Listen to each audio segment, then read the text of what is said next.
Trip ඇවිල්ලා ඒගොල්ලෝ bus එකේ නතර කරලා ගිහලා ඒව බලන්න. නතර කරලා දිනවා. අතවල.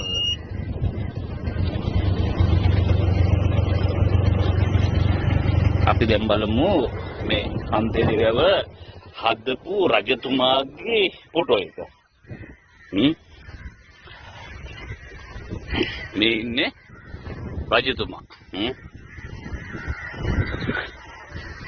මෙන් දිනවා මේකේ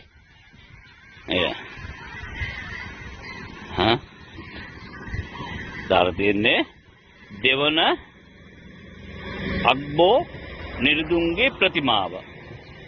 හරිද? මේ තියෙන්නේ අග්බෝ රජුව බලගන්න. මෙයා තමයි මේ වැව හදලා ඉවරලා මේ වැව ජනසතු කරේ. එතකොට මේ පේන වෙල්ලෑය බලන්න ඈතට කොහොමද කියලා විරලා ඈතින් පේන ඇති කන්දලේ සුගරගත් මෙතෙට පේනවා. මේ පැත්තේ එම අග්බෝපුර ඔය පැත්තේ මැලු ගන්තලාව රජෑල ඔය ඔක්කොටම මේ වැවෙන් තමයි වතුර නිකුත් කරන්නේ. මේ බණ්ඩගේ පල්ලෙහා බලන්න.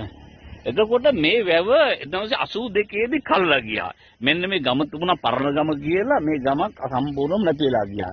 අර ඈතින් පේන්නේ කැඩපිටි ස්ථානේ තමයි. මේ විදිහට තමයි දිස්සින්නේ. බලන්න බට්ටේගේ විශාලත්වය කොහොමද කියලා වෙලා. මෙන්න මේ වගේ දේවල් හදලා ඒ රජගොල්ලෝ බොහෝ දුරට දැන් නිවන් දැකලා ඇති.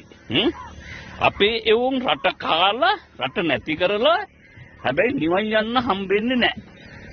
තේරුණාද? නිවන් යන්න හම්බෙන්නේ නැහැ.